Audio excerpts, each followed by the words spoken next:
Cinta aku kepada buku.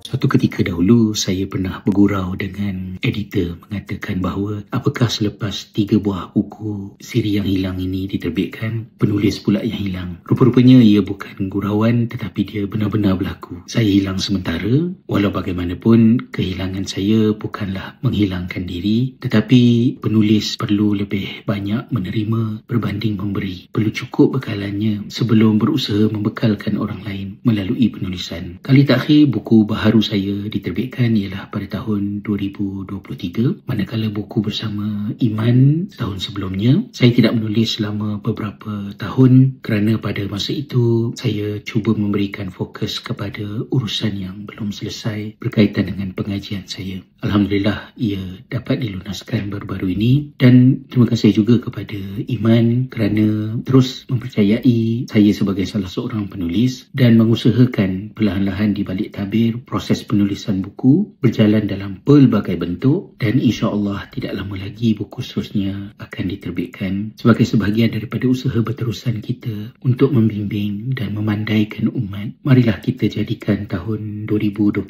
ini sebagai tahun untuk kita memberi fokus kepada isi berbanding kulit, memegang apa yang utama dan mengurangkan apa yang banyak mengorbankan masa. Gunakan tahun ini sebagai tahun untuk kita cahayakan diri, dan dengan cahaya itu kita bawa ia sebagai obor untuk melawan kegelapan yang mengepung kehidupan kita dari semasa ke semasa. Tangan ini belum pernah jemu, mata juga tidak pernah lesu. Aku membesar dengan cinta kepada buku, kerana buku mengajar aku bercinta.